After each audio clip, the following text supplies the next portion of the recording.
Bien choisir justement un vocabulaire qui soit adapté afin d'accompagner la cuisine du chef et raconter l'histoire des plats, le briefing de l'équipe afin de coller au maximum aux attentes des clients, la chorégraphie de la salle. Nos directeurs de salle qui sont présents et nos experts sur la thématique vont vous décrypter l'évolution du service qui est hyper personnalisé.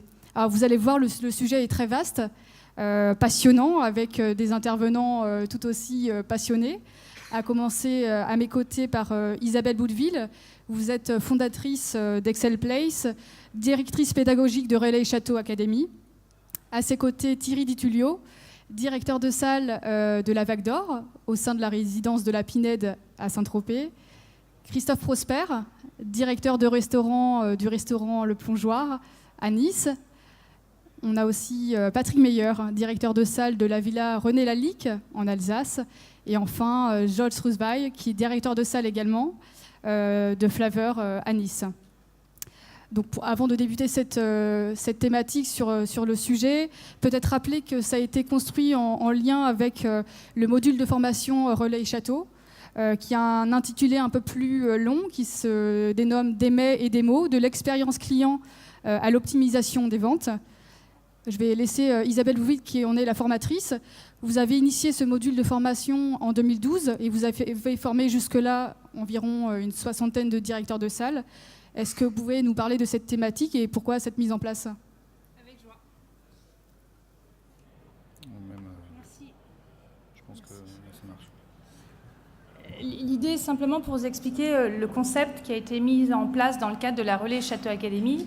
La Relais Château Academy forme leurs différents membres à des thématiques diverses. Et cette thématique sur les mets et les mots, de l'expérience client à l'optimisation des ventes, comme le disait Hélène, a été déployée à plus de 60 maisons. Donc ça s'adresse à des directeurs de salle, sommeliers notamment, ou assistants. Donc je voulais m'appuyer très rapidement. L'idée n'est pas de faire de longs slides, mais simplement pouvoir étayer mes propos sur quelques éléments qui vous facilitent peut-être la compréhension du contexte et du concept aussi du module de formation. Pour commencer, j'ai choisi cette citation en fait pour vraiment comprendre l'importance du choix des mots. Les mots justes, idoines, bien posés, ont un réel impact sur la notion de plaisir et également sur la notion de satisfaction. Et je dirais qu'à l'inverse également, l'absence de mots peut entraîner de la déception, voire même de la frustration. Donc notre mission à tous ici présents, c'est vraiment d'outiller les équipes pour travailler notamment sur un vocabulaire approprié. Donc le concept des mets et des mots, en fait, est une formation qui consiste à utiliser les mots au service des mets. Ça passe par 3 grands moments qui sont aujourd'hui le plaisir partagé, travailler également sur l'expérience que l'on va créer autour d'un plat. Et si cette mise en musique, cette chorégraphie se passe d'une manière fluide, ça va forcément impacter sur l'optimisation du chiffre d'affaires, puisqu'on va être en capacité de travailler sur un levier d'upselling et de créer de la vente additionnelle. Et vraiment, il a été démontré que les mots efficaces améliorent l'expérience client et permettent d'optimiser les ventes. Dans ce module de formation qui dure sur 2 jours, je voulais juste rappeler quelques éléments qu'il y a 3 niveaux d'argumentation aujourd'hui. Et notre rôle, c'est d'emmener le client vers des terres gustatives inconnues. Il faut lui transmettre les mots de l'univers de la cuisine, les mots de l'univers du chef. Et il y a donc 3 niveaux. Le premier niveau que vous voyez s'afficher, c'est ce que je vais appeler le niveau hors bouche. Ça concerne des éléments plutôt techniques et pratiques. On peut travailler également sur un deuxième niveau, une deuxième palette de mots qui va être vraiment sur plutôt la partie en bouche. Donc on va parler de perception, de saveur, d'arôme ou éventuellement les 5 sens. Donc on peut vraiment déjà travailler et s'exprimer sur cette thématique-là. Et j'ai envie de pousser l'objectif, c'est que je pense qu'on a un vrai atout à travailler sur un 3e niveau, pardonnez-moi, j'ai fait passer la slide, qui concerne vraiment ce 3e niveau, donc les bulles que vous voyez en bleu, qui parle d'émotion. Et c'est quand on parle d'émotion que là, du coup, on peut être en capacité de vraiment créer un lien plus fort avec les clients.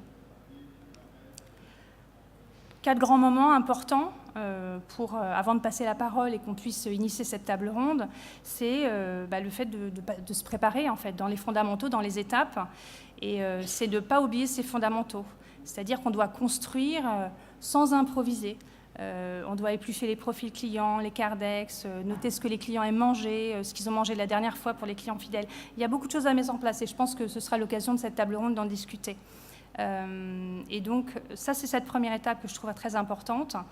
Évidemment, ça passe par le fait de fédérer ces équipes. Notre responsabilité, c'est de les faire grandir, de leur faire découvrir notre passion et d'embarquer les jeunes, en fait, les jeunes générations. Et fédérer, ça peut, pour embarquer les jeunes générations, ça va être créer des tutos vidéo pour parler du plat, de l'histoire du chef, qu'ils rencontrent les fournisseurs, s'ils ne peuvent pas les rencontrer en réalité. Troisième moment clé, me semble-t-il, sur les clés de succès, c'est la personnalisation. Pardonnez-moi, il manque un N à personnaliser. L'idée, c'est vraiment de donner du sens aux clients. Et si on prend conscience que la connaissance, prendre conscience de la connaissance, c'est vraiment faciliter l'expérience client. Donc notre rôle, c'est d'éduquer le client par un argumentaire, par une gestuelle, des conseils de dégustation et une véritable mise en scène. Et enfin, si on arrive à mettre tout ça bout à bout, on est en capacité vraiment de créer cette expérience et de travailler sur des moments que je vais appeler mémorables. Et je crois qu'on se souvient tous de certains repas où on se souvient de ce qu'on a eu dans l'assiette parce que pendant ce repas, il y a eu une émotion particulière. Et c'est grâce à ça, en fait. L'idée, c'est vraiment de travailler sur, la partie droite du cerveau. Donc, on doit mettre en lumière, mettre des couleurs pour créer des souvenirs, des fabriques. Et c'est ça qui font qu'on parlera de nos maisons. Voilà. Merci pour cette introduction.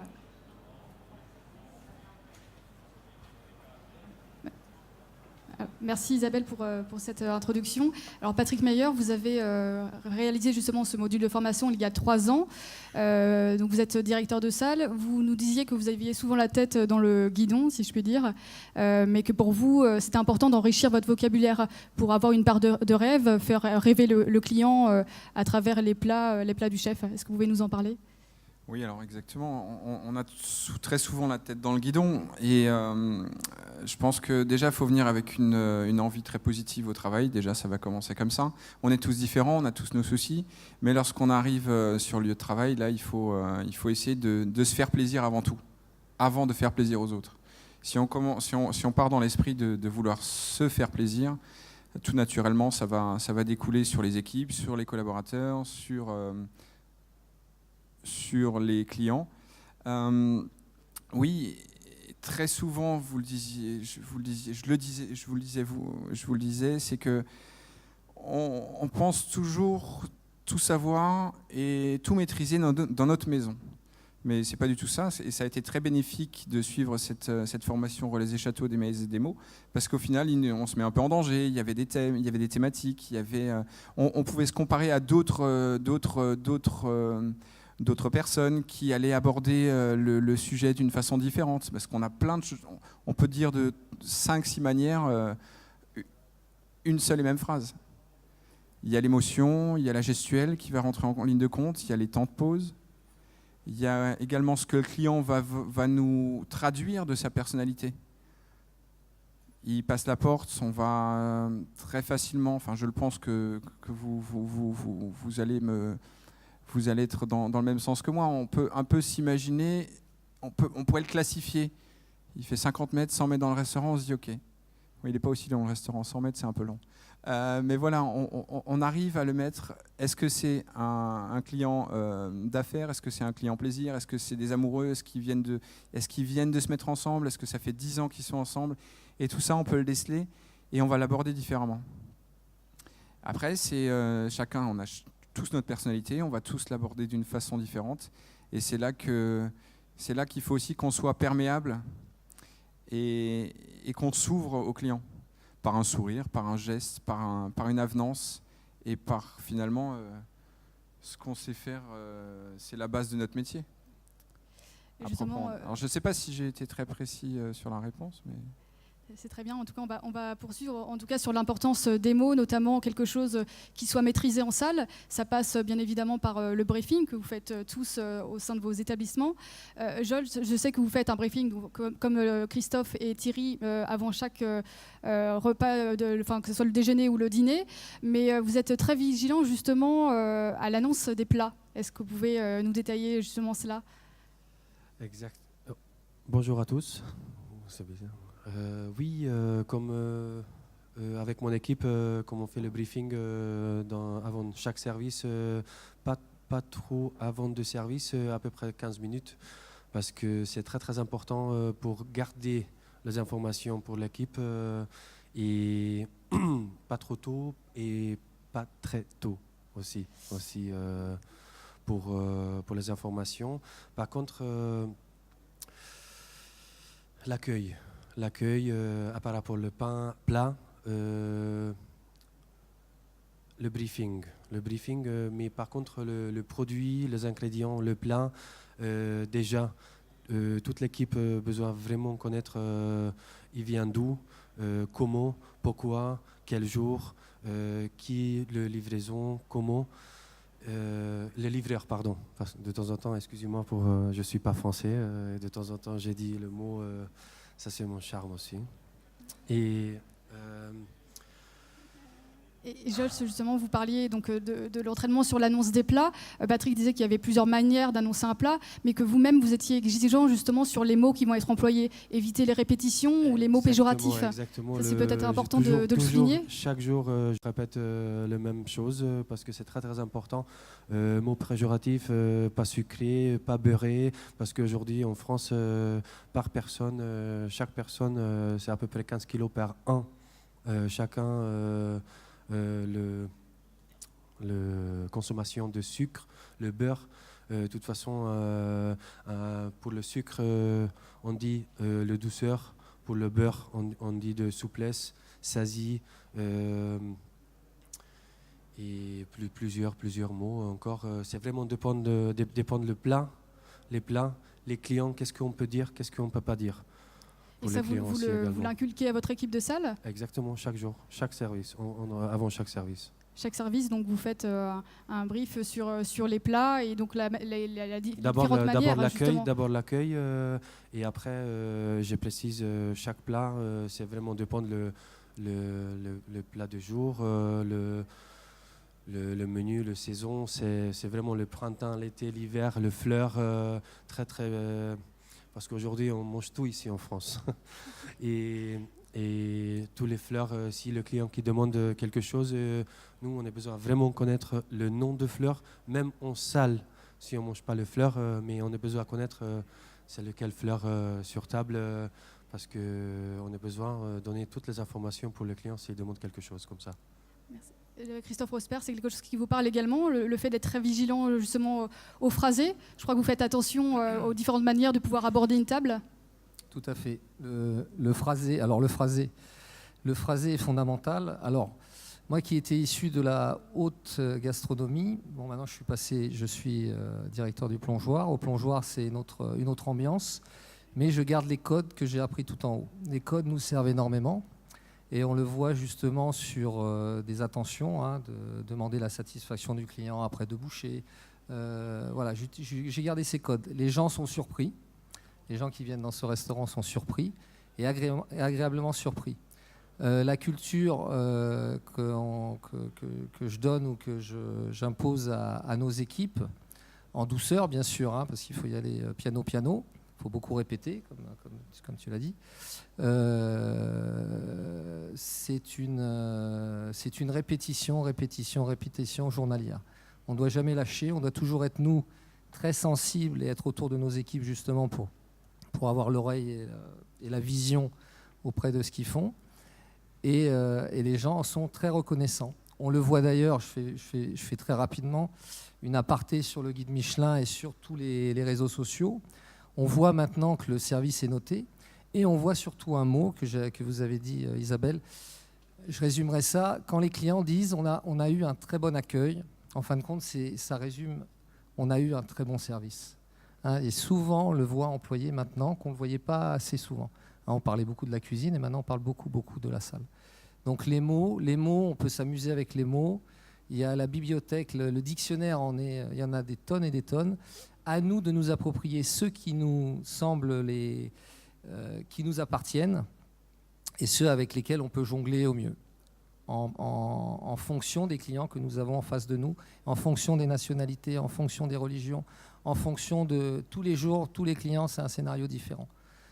Voilà, et vous parlez aussi d'employer des mots forts. Ce produit est exceptionnel, il est unique. Est-ce que ça participe à faire voyager le client ? Unique. Hein, on le voit tous les jours dans notre société de consommation. Hein, il y a des mots qui sont plus forts que d'autres. Après, à nous de nous approprier. Et il y a sur l'année, on change notre répertoire. Moi, il m'arrive de tiens, j'écoute. Hein, on est curieux, on a les oreilles un peu tendues partout. Tiens, ce mot-là, il me plaît. Ça, c'est génial. Allez, je me le prends. Hop. Et ensuite, on le ressort. Et puis, hop, on étonne, on fait du upselling. Le upselling, c'est quoi ? C'est suggérer, c'est la connaissance. Donc là, on va dans l'essentiel, c'est ce que disait Isabelle et nous tous d'ailleurs. L'essentiel, c'est connaissance des plats, connaissance des produits.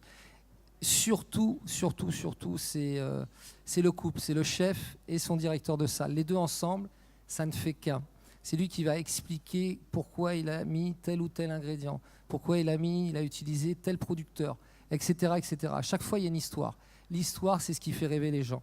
Pourquoi ? Parce que nos clients, ils adorent qu'on leur raconte des histoires, comme quand on était des petits enfants. Et ça, c'est le partage qu'on a avec la connaissance de nos endroits, la connaissance de ce qui se passe dans notre environnement, dans la société. Il y a plein de choses. L'architecture, enfin, il y a tous les domaines. Voilà, ça c'est ce qui nous cultive. Vous l'avez dit justement, l'importance des mots, donc ça passe aussi par une bonne entente avec la cuisine. Je sais, Thierry Ditulio, vous formez un duo fusionnel avec Arnaud Donquel. C'était d'ailleurs la thématique de l'année dernière au Chef World Summit. Pour vous, c'est quelque chose d'important d'être en osmose avec le chef pour bien connaître ses plats, sa philosophie et pouvoir l'expliquer aux clients. C'est ce que vous faites. Vous allez en cuisine, vous goûtez les plats, ainsi qu'avec votre équipe. Bonsoir. Non, enfin, nous, avec Arnaud, on forme un duo depuis maintenant une dizaine d'années. Donc déjà, c'est la connaissance et c'est s'approprier un petit peu la cuisine de l'autre et l'art de l'autre, en fait. Mais il ne faut surtout pas oublier que la base de notre mission, en fait, c'est de partager et de faire passer un moment inoubliable, en fait. Ça, c'est la base, en fait. Et donc, quand on parle des mots, on parle de langage. Alors, effectivement, puisque vous parliez sur le thème sur lequel vous allez vous m'interroger, c'est la connaissance de l'autre et de ce qu'il fait et comment on construit. Parce que souvent, on n'a pas idée de ce qu'est la construction d'une carte, en fait. Une carte, ce n'est pas uniquement une pensée subjective et une association d'éléments pour faire un plat. En fait, il y a une histoire derrière un plat. Et de cette histoire-là, celui qui est de l'autre côté ne peut pas le transmettre. Donc il faut bien qu'il y en ait un qui le transmette. Et c'est là que les mots ont leur importance, en fait. On ne peut pas annoncer quand un client rentre dans un restaurant, ou quel qu'il soit. Mais là, on peut parler d'un bistrot, comme on peut parler d'un restaurant 3 étoiles. En fait, il n'y a pas de limite aux mots, il n'y a pas de limite au plat. L'idée, c'est la compréhension. Mais entre ce qui est écrit et ce qui est suggéré, il y a un monde, en fait.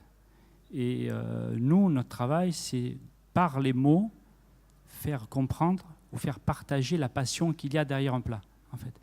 Et c'est là que nous, on intervient, en fait. Donc pour ça, on est obligé, c'est même pas une obligation, mais on se doit de connaître parfaitement comment le plat a été imaginé, quelles sont les clés, en fait, de la réussite de ce plat. Et c'est vrai que nous, quand on travaille une carte, quand on écrit, en fait, et quand Arnaud écrit sa carte, vous pouvez considérer qu'on l'écrit souvent pratiquement à deux, en fait. On l'écrit à deux parce que y a des plats qui sont issus de mon histoire, comme il y a des plats qui sont issus de son histoire, en fait. N'oublions pas que des restaurants, il y en a des millions, en fait. Et des centaines de milliers en France, il y en a des millions dans le monde. Et il faut que chaque établissement ait sa singularité, en fait. Et nous, on essaye de cultiver cette singularité. Pour cultiver cette singularité, eh bien, effectivement, il faut qu'il y ait derrière une carte une idée directrice. Vous parliez, Thierry, d'histoires à raconter autour des plats. Il y a un exemple qui est très beau, que vous pourriez nous parler justement sur la genèse du plat Claudette, qui a été mis en place par Arnaud à votre sujet. Oui, alors là, c'est un petit peu, ça a été l'objet de l'écriture d'un plat, mais cette écriture est issue d'une histoire, en fait. Et c'est une histoire qui est très simple. Hein. J'ai eu maman, dont ma mère, Claudette, cuisine énormément. Elle est tombée malade, avant de tomber malade, elle avait invité Arnaud à la maison passer un moment, en fait. Et Arnaud avait mis un petit peu de temps à venir, et parce que les aléas de la vie faisaient qu'effectivement c'était un petit peu compliqué. Et quand il a adhéré à cette invitation, c'était 2 ou 3 ans, 2 ans après avoir eu la 2e étoile. Et donc ma mère, tout simplement, le jour où je lui signifie qu'Arnaud, Marie, Louis et Maxence viennent à la maison, c'était assez compliqué parce qu'on passait d'un ami à un chef de double étoilé. Alors c'était compliqué pour une ménagère de dire tiens, je vais cuisiner pour un grand chef de cuisine. Et puis elle me dit tu te rends compte, qu'est-ce qu'il faut que je fasse? J'ai dit écoute, tu fais le plat que tu fais d'habitude, ne commence pas à inventer un plat. Je veux dire, lui, il est capable de le faire, mais pas toi. Donc, fais ce que tu fais d'habitude. Et bon, donc, il lui fait un lapin qu'on fait à la maison régulièrement, enfin, surtout quand il y a des amis qui viennent. Et ce lapin-là, en fait, c'est le lapin qui est associé à la crevette, au lard paysan, tomates, oignons. Et donc, il vient dîner.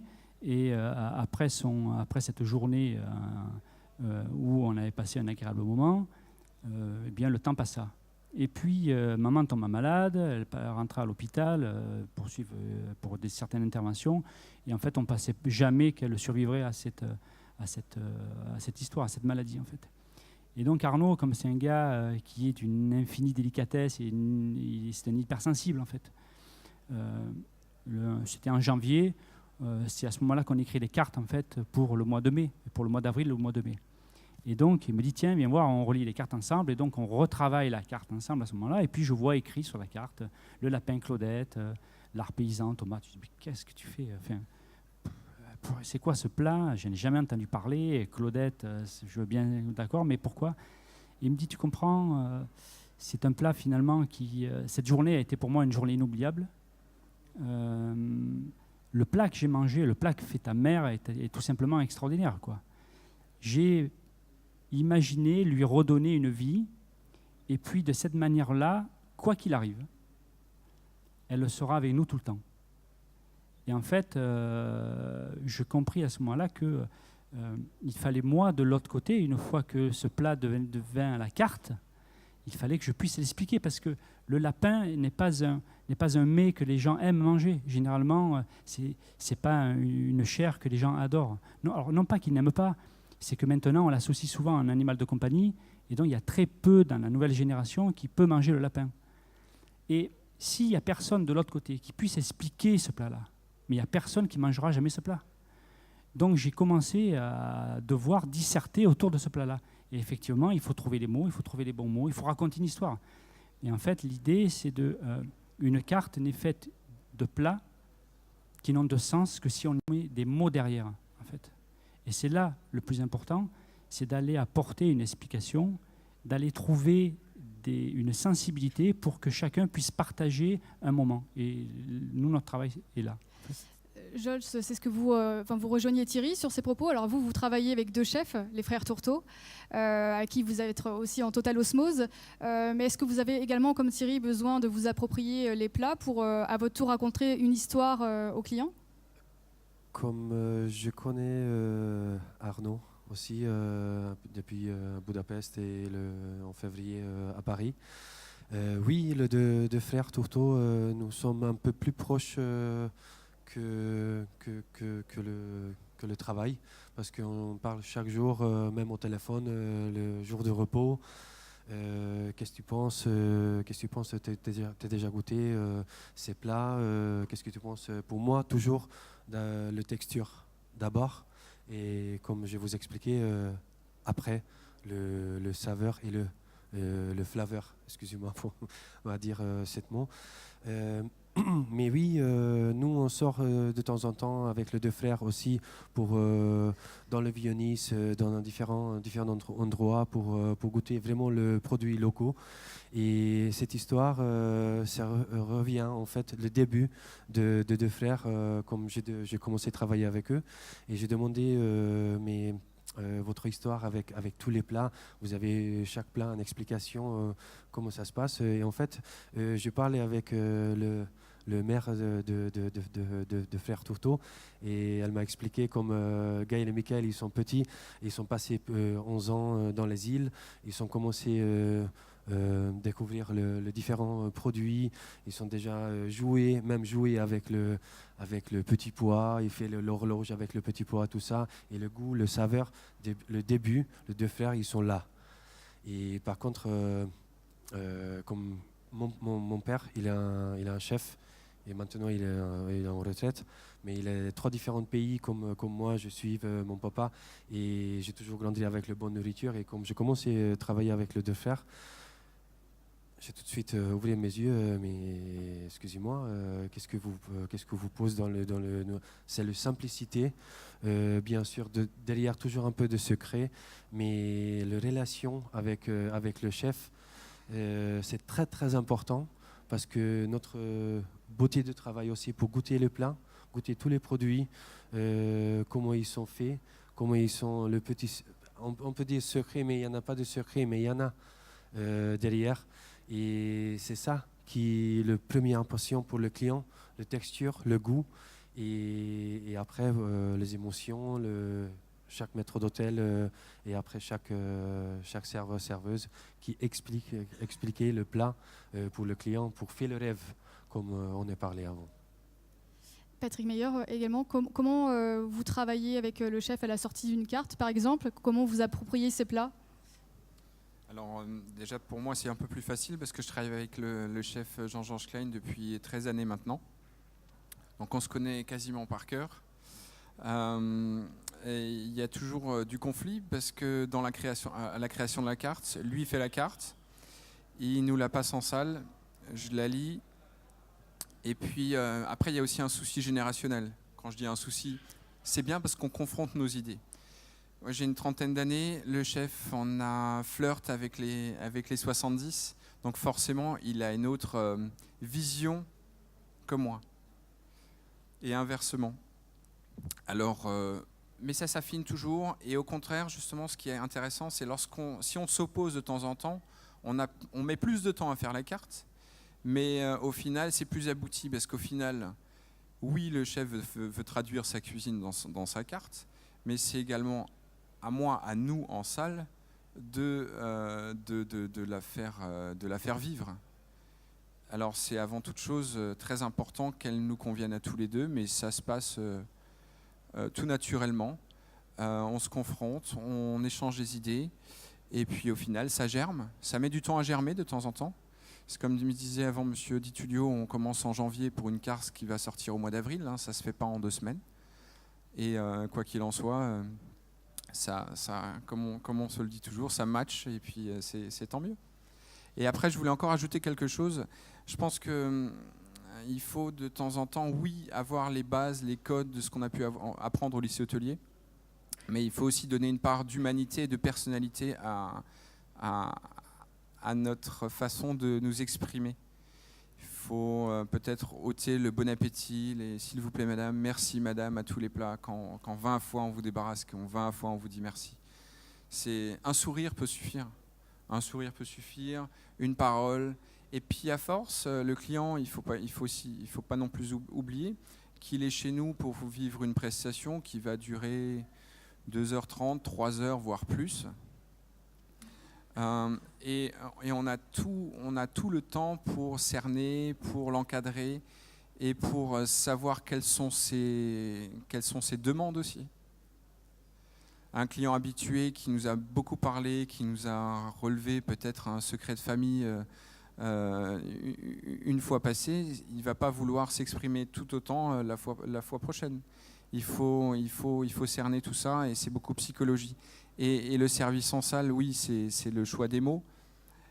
C'est peut-être aussi des fois le choix du silence, je pense, parce que le silence, c'est aussi une manière lors de l'annonce d'un plat à une table, qui pourrait être somme toute nombreuse, c'est de montrer que nous sommes là par notre présence, la gestuelle, et de recentrer l'essentiel sur le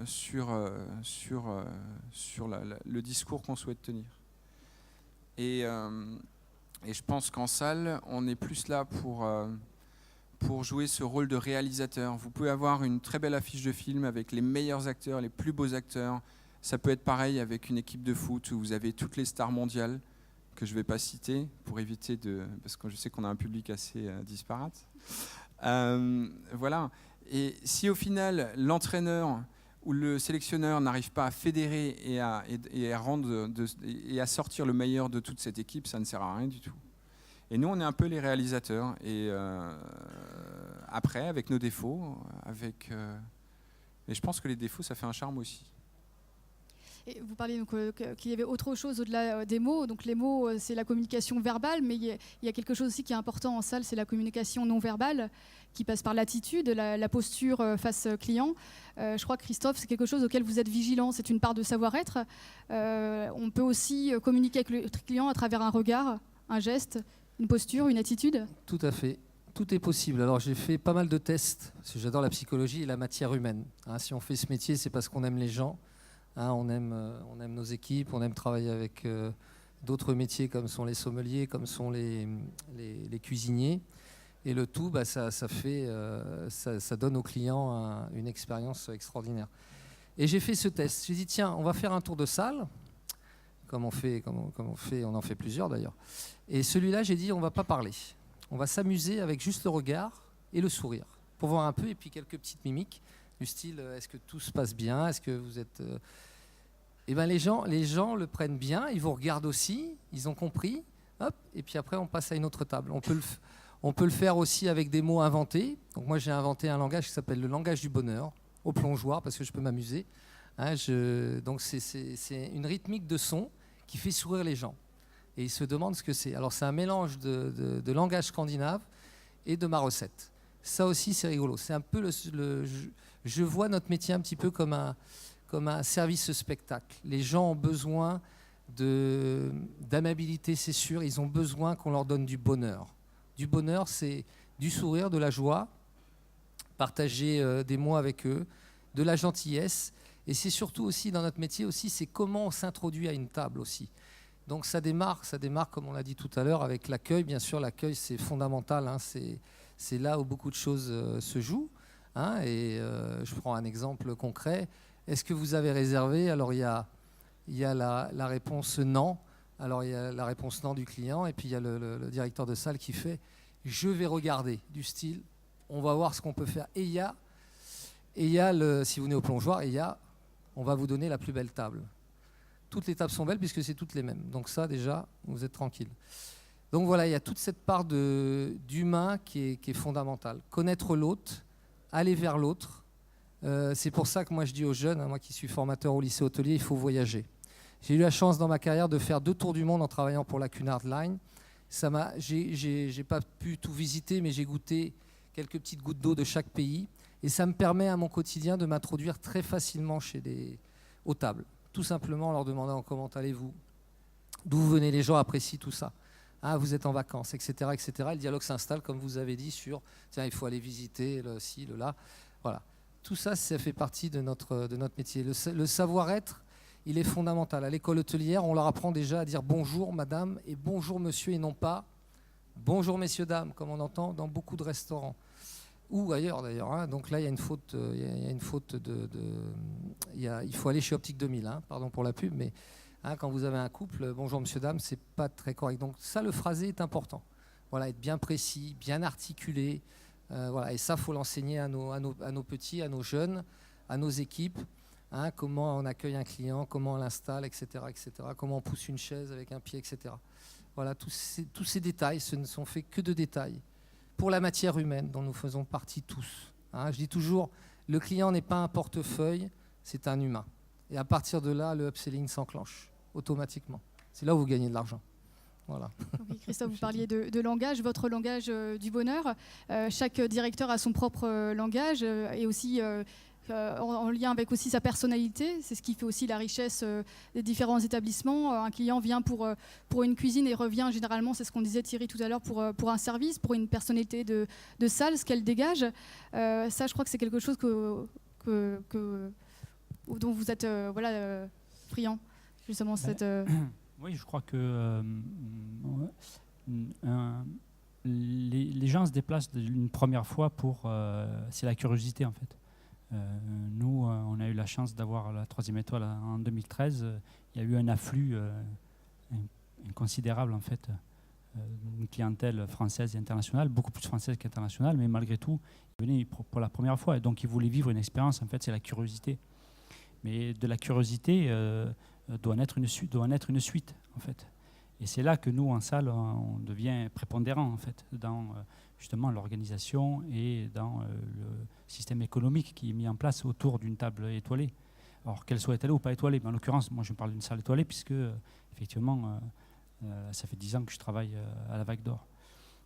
Ceci étant, un client il vient pour la première fois pour une cuisine, mais s'il n'a pas été conquis par l'accueil et par le service qui lui est proposé, il reviendra peut-être, mais à longue échelle en fait.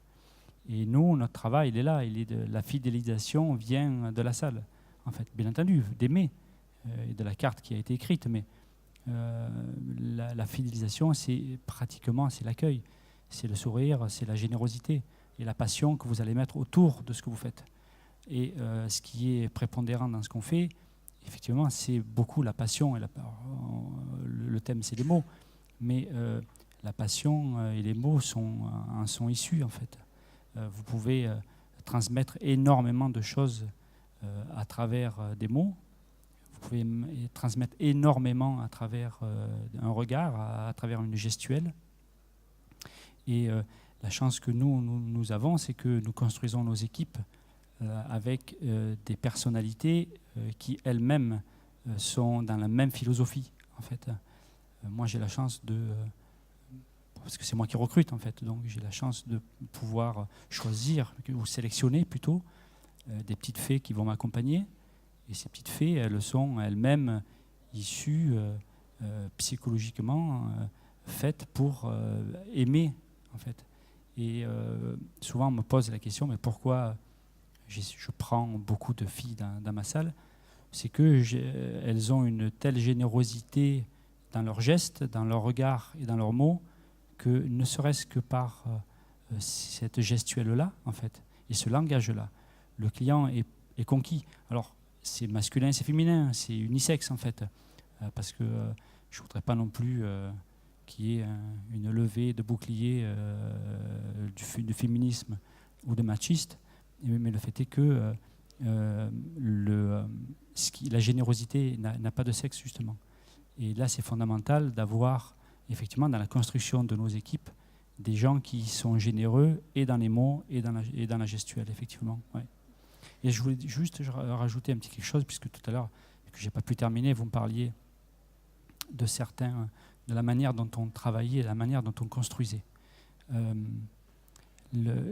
Un client, en fait, quand il se déplace, il vient vivre, effectivement, soit il vient pour se nourrir, soit il vient pour passer une soirée, en fait. Et l'idée, c'est de le faire voyager, en fait. Ce n'est pas uniquement de lui donner à manger. Pour le faire voyager, effectivement, il y a plusieurs axes de travail, plusieurs axes de réflexion. Un axe de réflexion qu'on a mis en place avec Arnaud depuis maintenant longtemps, plus d'une dizaine d'années, c'est justement la compréhension de ce que le client va manger, en fait. Et moi, je me suis aperçu, alors il y a des études qui l'ont montré, malgré tout, mais qu'un client est plus à même d'apprécier un plat s'il a la compréhension de celui-ci et s'il a l'anticipation de celui-ci. Pourquoi ? Parce qu'il y a des clés, en fait, qui ont été mises en place dans la structure et dans la confection d'un plat, que si vous ne donnez pas un minimum d'éléments d'information, un client peut passer à côté, en fait. Et s'il passe à côté, il passe à côté du plat, en fait. Et s'il passe à côté du plat, il peut ne pas l'aimer. C'est ça le problème, en fait. Et de par cette réflexion-là, bon, moi, ça fait longtemps que je travaille comme ça, parce que je travaille comme ça avec Hélène Darroze à Paris. Mais je me suis toujours dit qu'il faut trouver les bons mots pour que le client puisse comprendre. En fait. Non pas qu'il ait un culte de ce qui est fait de la gastronomie, mais justement pour lui donner les éléments d'appréciation. En fait. Et là, ça devient fondamental. Et une fois que vous l'avez aiguillé, le client choisira exactement le plat qui lui convient le mieux.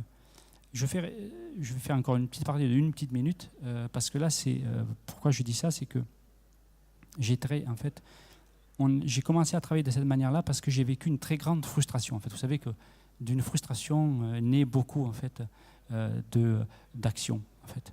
Et une de mes frustrations les plus fortes a été d'aller dans un restaurant doublement étoilé. Alors, bon, malheureusement, il était doublement étoilé, mais ça aurait pu être n'importe quel type de restaurant. Hein.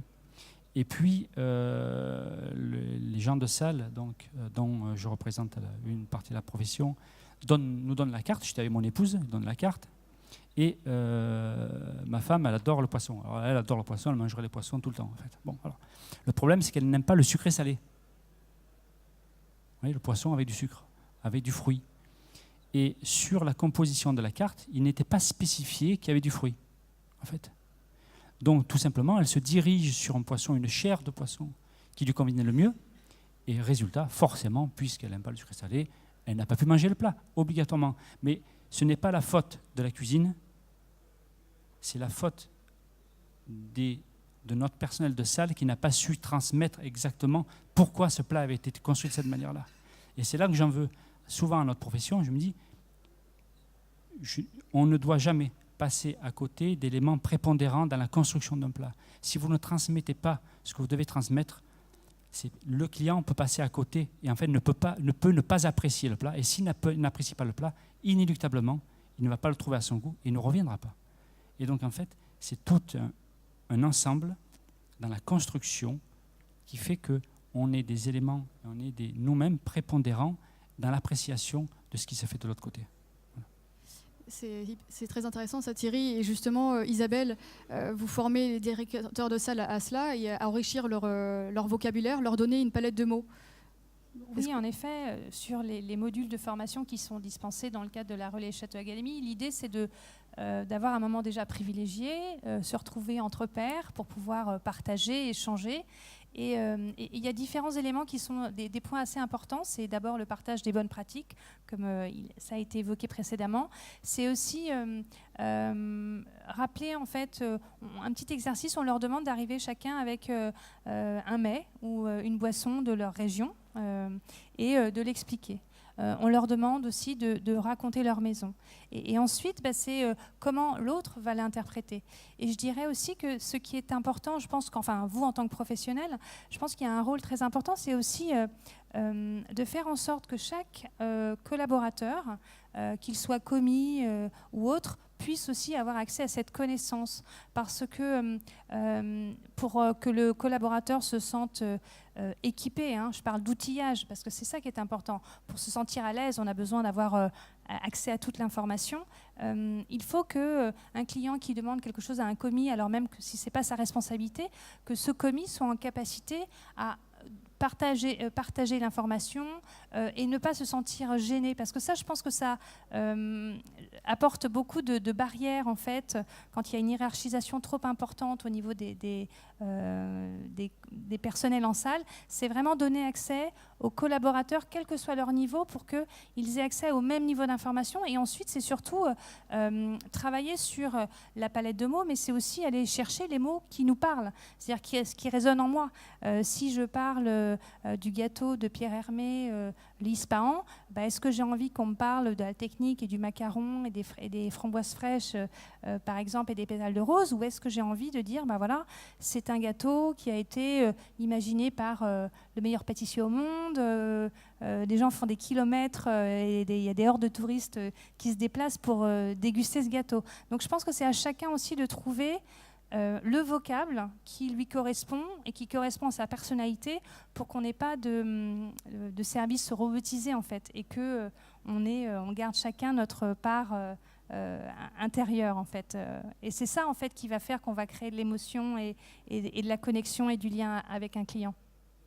Avoir un vocabulaire adapté et précis, personnalisé pour créer de l'émotion. Peut-être rappeler aussi que le restaurant est avant tout une entreprise. Christophe, vous me disiez que justement l'importance des mots et de les maîtriser, c'était peut-être d'axer un plat par rapport à une table, booster les ventes additionnelles, puisque c'est important, justement les mots, oui, on peut faire booster les ventes. Tout à fait. C'est une entreprise qui est derrière tous ces jolis mots. Hein. Il y a une raison économique. Donc le briefing, la présentation d'un mets ou d'un produit ou d'un vin, hein, nous n'avons pas de sommelier, donc c'est nous qui faisons les propositions, les suggestions en fonction des plats ou des suggestions que nous avons le jour. Donc on a aussi une responsabilité envers la cuisine, envers une gestion, je vais dire, moi j'appelle ça la gestion du frigidaire. C'est-à-dire, le chef, il a ses produits, il y a des produits qu'il va falloir passer en premier. Donc à nous aussi d'être efficaces et là de montrer nos talents, là je parle bien de talent, pour pouvoir suggérer d'une façon malicieuse, parce qu'il faut être malin pour travailler en salle, il faut être un petit peu comme un renard aussi, il faut pouvoir s'adapter à différentes situations, à différents clients, à différentes nationalités aussi. On parlait du plat, on parlait de ça, mais on parlait aussi des explications. Je me souviens au Grand Hôtel, on avait un Saint-Pierre qui était cuit à basse température. Si on n'expliquait pas aux Américains que la cuisson à basse température apportait une texture qui était plutôt saisissante au niveau on était presque sur un poisson cru, les clients le prenaient pas. Donc on a mis en place des demandes de cuisson envers les clients par rapport à un poisson. Ça aussi c'est important de le savoir. Telle nationalité, ils aiment bien les cuissons rosées à l'arête, etc., etc. Donc par rapport à tout ça, je voulais en venir à quoi? Parce que moi je parle beaucoup aussi. Mais... Juste le fait d'axer sur les ventes additionnelles, de bien vendre, de sublimer un plat. De sublimer un plat. Sublimer un plat, c'est notre cœur qui parle. Moi je dis toujours, quand les clients me disent « Ouh là là, c'est mots, c'est machin », je dis « C'est pas moi qui parle, c'est mon cœur. » Parce qu'on s'approprie le plat, on aime le plat, on l'a goûté, on est rassuré aussi, parce que nous en salle, il faut qu'on soit rassuré de la cuisine qu'on va proposer. Il faut qu'on soit convaincu aussi. Il m'est arrivé aussi en travaillant avec le chef sur des cartes de faire changer juste une composition ou un mets qui ne plaisait peut-être pas à certaines personnes, donc, ou des fois à nous, égoïstement, en disant oh, tiens, ça me plaît pas. Bon, voilà, donc le vocabulaire est fondamental. Fondamental. Et la joie de partager. La joie de partager avec le client et de l'emmener sur une histoire, de l'emmener sur tout ce qu'on a dit en fait. Mais chacun dans son style. En vous écoutant, en fait, j'aurais fait référence à une des personnes qu'on a formées qui nous raconte une anecdote, qui nous a expliqué qu'il a eu un très gros pourboire un jour parce qu'il avait décidé de ne pas parler d'eau plate, d'eau minérale plate, mais de parler d'eau d'Évian, en expliquant que cette eau avait, pendant 15 ans, été filtrée par la nature. Et rien qu'en expliquant que cette eau d'Évian était passée pendant 15 années par la nature pour arriver à table, ça a fait ce moment un peu incroyable. Et voilà, dans ce partage d'expérience, je trouvais que c'était une anecdote que je trouvais sympathique sur le fait que si on arrive à créer une histoire, même sur quelque chose de très simple qui est de l'eau minérale, du coup, c'était quelque chose que je partage avec vous aujourd'hui, qui a été partagé par la personne qui avait suivi notre formation. Et en l'occurrence, du coup, il avait eu un très beau pourboire. Donc, il y a l'optimisation des ventes, mais potentiellement aussi un impact au niveau des pourboires, si on a été très satisfait de l'expérience que l'on a vécue à table et du moment. Vous aussi, Patrick, justement, le fait d'avoir un argumentaire qui est maîtrisé et adapté en fonction des clients suscite peut-être l'intérêt et permet aux clients de voyager et peut-être le faire entrer dans votre univers, dans votre cocon et qu'il puisse prendre un plat plutôt qu'un autre, un plat qu'il n'aurait peut-être pas pris alors que vous l'avez très bien expliqué. Oui, alors là, c'est très délicat quand même. Faut qu'en amont, tout se soit bien passé. Quand je dis en amont, on ne va pas reperdre du temps pendant 5 minutes, mais l'accueil, faut qu'il ait eu ce sentiment de confiance dès le départ. Qu'à ce moment clé où la commande est prise, on sait qu'on est pour l'instant toujours encore à 100%. Qu'on n'a pas eu un moment de doute que son passage en bas au rez-de-chaussée pour se rafraîchir s'est bien passé, que la climatisation souffle pas trop fort. On sait qu'on maîtrise notre élément. Après, oui, on peut le proposer. Il est toujours encore maître de son choix, des quantités aussi, parce qu'on ne va pas forcément lui rajouter un plat ou lui imposer un plat alors qu'on est en plein été et qu'il y a 32 degrés dehors. Je pense que c'est plein d'éléments qu'il faut mettre dans un shaker et puis il faut en sortir le meilleur. Mais quoi qu'il en soit, si on est convaincant, si on est convaincu déjà soi-même, évident, et qu'on sait que le plat du chef est abouti et que le sommelier va peut-être, parce que c'est un client habitué, va lui faire un superbe accord ou se rapprocher au plus proche de l'accord parfait avec 6 centilitres de vin. Je pense que tout ça, ça peut marcher, oui. Oui, clairement. Zolz également, est-ce que vous arrivez à faire entrer le client, ce que vous me disiez, un univers très particulier, c'est votre propre univers chez Flavor. Est-ce que vous arrivez d'emblée à le faire entrer dans ce cocon, à le faire vivre une expérience à part entière et puis peut-être qu'il puisse vous faire totalement confiance? Pour nous, pour moi et pour notre équipe, la réservation, l'accueil, ça commence pour moi avec les réservations par téléphone. Il y en a le mot péjoratif. Toujours, on a besoin de donner le choix pour notre clientèle. Et si la conversation, déjà, une première impression qui passe très bien, les clients, ils attendent le temps pour venir chez nous, pour ouvrir la porte. Bien sûr, c'est nous qui ouvrons la porte, c'est nous qui fermons la porte, les attentions pour les clients est-ce qu'entre les deux plats, on a une petite pause, bien sûr, tout de suite l'information encore, ça revient entre la cuisine et salle, dans les univers comme Patrick il a dit aussi, le voyage, un dessert, on ne dit pas dessert, c'est... entrer dans le chemin avec le douceur, avec le larlequin, un retour des Caraïbes. C'est vraiment un voyage, un bulle avec les clients, avec notre équipe qui donne une information. Et comme Thierry il a dit, l'information, le mot, comment on s'explique. C'est vraiment la nationalité, chaque client français, n'importe où. Très très important, conversation téléphonique, le numéro de téléphone qui s'affiche sur le téléphone tout de suite, plus quel pays, comment on peut parler avec les clients, parce qu'on sait c'est en Angleterre, la culture d'Angleterre, la culture de Chine, la culture de Japon, tout, c'est très très important, première passion. Et après, les accueils est dans sa poche. Merci Zolz. Peut-être conclure cette table ronde avec un moment d'échange avec le public. Si vous avez des questions, madame.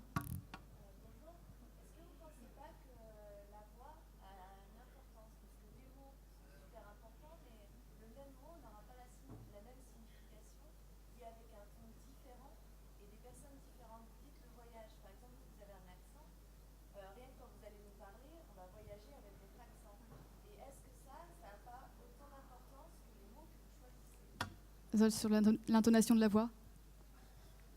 J'ai toujours m'excuse pour mes clients et pour tout le monde pour mon accent.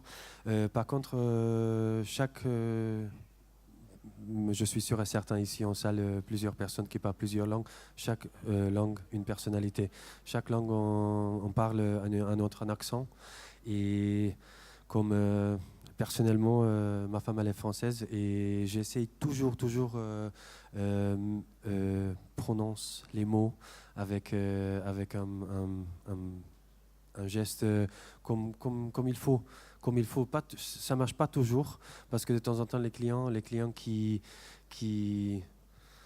j'ai déjà le remarque par le client comme c'est mieux pour parler un cours de français. C'est excusez-moi monsieur, je parle 4 langues, mais vous êtes toujours bienvenue chez nous. Et on est passé tout de suite à côté. Chaque client c'est différent, chaque personne c'est différent. Je pense le deux frères il m'a donné la position pour maître d'hôtel parce que j'ai quelque chose à donner pour le client, pour transmettre pour le client entre le cuisine et salle. Le langage, personne qui est parfait. Thierry, sur la tonalité. En fait, je crois que sur le terrain sur lequel vous voulez nous amener, c'est la musicalité, en fait. Et ça, par contre, c'est un travail qu'on essaye de faire et qu'on fait, nous, parce que, et je pense que tout le monde doit le faire la même chose, c'est que l'intonation, c'est la musicalité dans laquelle on place les mots, en fait. Effectivement, là, vous avez raison, si vous avez un langage saccadé, effectivement, c'est moins chaleureux que si vous avez une musicalité qui ne s'arrête pas. Pourquoi ? Parce que vous donnez une intonation à votre propos qui va osciller comme finalement la sinusoïde du son. En fait, elle monte, elle descend, et effectivement, d'un coup, le dire a un autre sens. Et on peut donner un sens à des mots uniquement si on arrive à donner une musicalité qui va plaire, en fait. Effectivement, quand on raconte une histoire, et quand vous, je ne sais pas si vous avez un enfant, si vous avez une maman, peu importe, quand on raconte une histoire, il faut trouver une musicalité qui aide à la compréhension et qui aide à l'évasion. Et on peut, avec des mêmes mots, dire beaucoup de choses. Effectivement, il est étranger et il a une musicalité qui est hyper agréable, en fait. Et quand on l'écoute, effectivement, en fait, il pourrait même dire un mot qui n'est pas approprié, on aimerait quand même ce qu'il a dit. Pourquoi ? Parce que dans sa musicalité, en fait, il veut le dire et il dit un autre mot. Donc on a compris ce qu'il voulait dire. En fait. Par contre, si vous avez effectivement des pays qui ont une musicalité qui est moins enchanteresse. En fait. Et dans ce cas-là, pourquoi ? Parce que c'est beaucoup plus saccadé et c'est beaucoup moins agréable. En fait. Bon, ben voilà, nous, notre travail, on a la chance d'être en France, de travailler en France. On a un langage qui peut nous amener à une musicalité beaucoup plus intéressante et beaucoup plus agréable à entendre. Et c'est vrai que c'est un des retours que nous avons. Quand on parle à une table, les gens eux-mêmes sont sous le charme. Pourquoi ? Parce qu'on va sur une musicalité des mots et on va sur une musicalité des propos. On ne chante pas, mais ça pourrait être chantant. Dans le sud de la France, bon, oui, on a l'accent qui chante, bon, tant mieux. Moi-même, je suis issu de famille italienne. C'est encore plus amusant parce qu'on s'amuse de ça et on s'amuse de se dire uniquement dans la musicalité dans laquelle on place les mots. Et on peut raconter tout ce qu'on veut.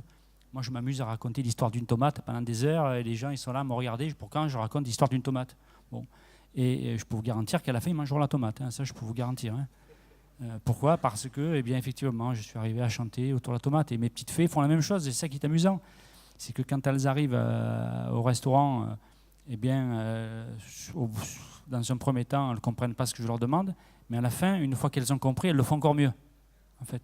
Et c'est ça qui est vraiment amusant. Ouais. Donc oui, vous avez raison. Avec une musicalité, on peut faire beaucoup de choses. Et avec les mots, on a la langue de Molière qui est extraordinaire, en fait. D'un mot, on dit tant de choses. Voilà, on peut dire « je t'aime » sous tellement de manières. Voilà. Pourtant, « je t'aime », si on peut le dire, si on le dit avec un bel à-propos et avec une belle musicalité, ça aura encore plus de sens que si on le dit à brut de poil. Voilà, tout simplement. Voilà. Merci Thierry pour cette réponse. Est-ce qu'il y a d'autres questions dans la salle ? Dylan. Alors, vous êtes nos mentors à nous les jeunes et on a parlé des mots, des regards, mais j'aimerais aussi qu'on parle des gestes. Les techniques de salle, on les oublie de plus en plus, mais vous qui êtes responsable de restaurant, est-ce que dans vos entreprises, vous mettez en avant ces techniques de salle pour créer une émotion encore supplémentaire? Là, du coup, on s'échappe un Je peu vais- de je la vais thématique sur les mots, mais en Je tout vais cas, c'est juste dire quelque intéressant chose, sur après je les laisse Tobé techniques. parce que je parle beaucoup. Je te remercie pour ce que tu viens de Dylan. dire, déjà. Être des exemples, c'est beaucoup de responsabilités. Et tu vois, tu parles de technique de salle, en fait. Moi, je parle d'émotion. La technique n'a de sens que si tu mets l'émotion derrière et si tu mets la passion derrière. Et je me bats, moi, contre ça parce que j'ai beaucoup de collaboratrices ou collaborateurs qui viennent et qui, effectivement, pour lesquels je dois transmettre aussi la technique. Mais avant de transmettre la technique, il faut qu'il y ait un minimum d'émotion et un minimum de passion. Une fois que la passion est là, si tu dois venir avec moi, je t'apprendrai d'abord à être passionné, à aimer, et une fois que tu sais aimer, je te transmettrai ma technique. Par contre, tu comprends? Parce que tout vient de là. Notre métier de salle, c'est pas de la technique. La technique, c'est quand on fait effectivement. Alors j'adore, moi, tout à l'heure j'ai discuté avec Rémi, justement, qui est meilleur ouvrier de France. J'ai vu qu'Antoine venait de le recevoir et souvent m'a dit pourquoi tu devrais faire les meilleurs ouvriers, tu devrais faire le concours. En fait, alors c'est très bien, mais moi je suis plus intéressé par la transmission, par la passion et par l'amour que par la technique, en fait. La technique, je sais le faire parce que toute ma vie a été vouée à la technique, en fait. Mais quand tu reçois quelqu'un dans une salle de restaurant, il ne cherche pas la technique. Il cherche de l'amour. Donc, première chose, tu donnes de l'amour, tu donnes de la passion. Une fois que tu as donné l'amour et la passion, tu transmets la technique. Patrick, je crois que vous vouliez aborder le sujet. Ah, Christophe. Mais pour avoir vu Dylan, qui d'ailleurs, il ne l'a pas dit, mais il est très humble, il est meilleur apprenti de France en service de salle, c'est ça? Il a passé plusieurs concours. Meilleur Oui. apprenti de Oui, France 2017, Art de c'est la le table. dernier en fait que j'ai cité, parce que sinon dernier on coup en Georges aura pour 5 Baptiste, minutes. il a fait plusieurs concours. Non mais en l'ayant vu faire, parce que j'étais jury lorsqu'il a passé la Coupe Georges Baptiste, c'était en Alsace. C'est vrai qu'il a beaucoup d'émotions et l'émotion c'est toujours encore le maître mot.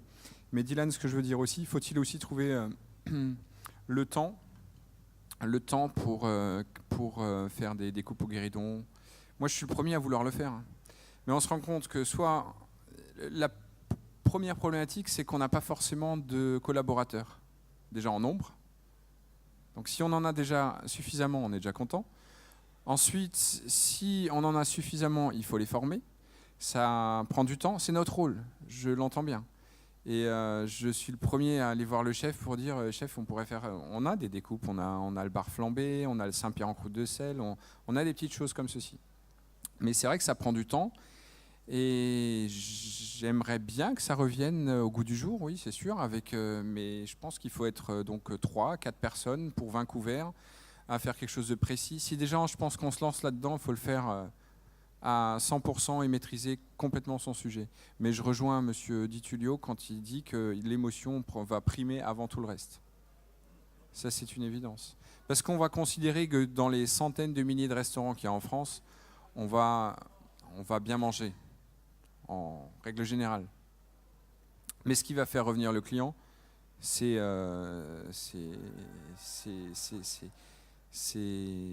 l'ambiance qu'il a pu ressentir chez nous. Parce qu'on mange bien partout. Mais il va revenir pour le service, pour le sourire, parce qu'il s'est passé un truc, parce qu'il y a eu quelque chose. Mais je sais que... c'est une évidence, mais qui est peut-être plus mise sur le tapis, suffisamment. Pardon. Merci. Peut-être laisser Christophe prendre la parole sur la partie technique, très brièvement, à Dylan. La partie technique, il faut toujours être capable de savoir si on vraiment on peut le faire. Dans le restaurant où je travaille, on a mis timidement cette année, parce que moi ça me tient à cœur aussi la technique, parce qu'il y a des jeunes derrière, on a des apprentis, il faut qu'ils se nourrissent de ça. Mais c'est pas l'essentiel dans un restaurant. C'est plutôt le côté un peu spectacle. Si vous ne souriez pas quand vous découpez, si vous manquez d'amabilité, vous avez bien fait votre petit show, mais qu'il manque ce dernier geste, ça n'a aucun sens. Un restaurant, c'est pour te dire, hein, tu es jeune. Le restaurant, c'est comme ta maison. C'est comme notre maison. On reçoit nos invités, nos hôtes. Hein, et on ouvre la porte et on les accueille. Et on va les installer, on va leur offrir ce que le chef a préparé, notre chorégraphie, entre guillemets. Voilà, ça vient de là. Tout part de là. Si tu fais le plus beau découpage du monde, mais que tu as oublié de bien ouvrir la porte ou de bien parler au client, ben, il manquera quelque chose à la fin. Il faut tout. Hein, il faut tout. Et moi, je réhabilite un petit peu le découpage. On a très peu de place, nous, dans notre restaurant, mais je le réhabilite. Là, on fera encore une autre chose. Mais pareil, on sort des règles que tu as apprises à l'école parce qu'on s'adapte à notre situation. Voilà. Merci Christophe. Est-ce qu'il y avait une dernière question avant de... Alexis? J'entends bien cette partie technique, mais moi je voulais parler de votre savoir. Vous avez un savoir tous, comment est-ce que vous le transmettez ce savoir? Oui, dire qu'il faut de la générosité du cœur, ça on l'entend bien, mais vous avez un savoir dans le décryptage du client, vous le connaissez, vous avez donné quelque chose. Et comment vous le transmettez à vos collaborateurs, ce savoir? Moi je vais répondre comme moi je l'ai appris. C'est-à-dire, notre métier il se vole. On est à l'écoute, on a nos briefings, mais on a nos personnalités. Il y a, dans une équipe, il y a différents types de personnes. Il y a celui qu'il va falloir répéter. Il y en a, il va falloir répéter 4 ou 5 fois la même chose. Il y en a, il va falloir les suivre, il va falloir les prendre par la main. Il y en a, ils vont vous écouter, ils sont derrière vous, c'est votre ombre. Hein. C'est nous qui recrutons, mais on a tout type de personnes. Quand on part sur une saison, on part sur une saison. À partir de là, comment moi je le transmets? Je le transmets en allant faire le jury à l'école, en enseignant au lycée hôtelier depuis 12 ans, en faisant partie de la mission locale à Nice pour m'occuper de petits jeunes qui ont besoin justement d'avoir un soutien, un père. Hein. Dans nos équipes, c'est au quotidien. C'est en reprenant, en rabâchant tous les jours la même chose jusqu'à temps que ce soit acquis, mais comment? Parce que chacun est différent. C'est ça le truc. Mais la transmission, elle se fait, c'est en nous, hein, la transmission. C'est une sorte de compagnonnage. Hein. Il faut que le métier perdure. Alors, tout ce qu'on a acquis, je vais vous parler du savoir-vivre ou du savoir-être. Il y a beaucoup de choses que les clients ne font plus, que nous ne faisons plus non plus, mais qu'on apprend à nos jeunes. Moi, ça, je leur apprends aux jeunes. Je leur dis, n'oublie pas que ça existe. Ah, mais je ne l'ai jamais vu, on ne me l'a jamais montré, ni à l'école. Mais j'ai dit, moi, je l'ai appris. Donc, je te le donne. C'est pour toi. Garde-le quelque part un jour, peut-être que ça reviendra. Mais garde-le, surtout garde-le. Voilà. Le patient avec le client, c'est la même chose avec le personnel. Et c'est très, très important. Et comme le personnel, il voit votre intérêt pour le salle, pour la cuisine et tout. Je pense que c'est une image pour le personnel pour suivre. Mais par contre, de temps en temps, le personnel, il ne veut pas changer. C'est le patient parce qu'ils transmettent en salle la même chose. Et ce n'est pas une bonne image pour votre restaurant ou votre établissement. Est-ce qu'il y a une dernière petite question avant de clore cette table ronde? Non, pas de questions. Bon, on va terminer. Merci beaucoup à nos 5 intervenants pour leur passion et leur intervention et au public de nous avoir écoutés. Merci beaucoup. Merci.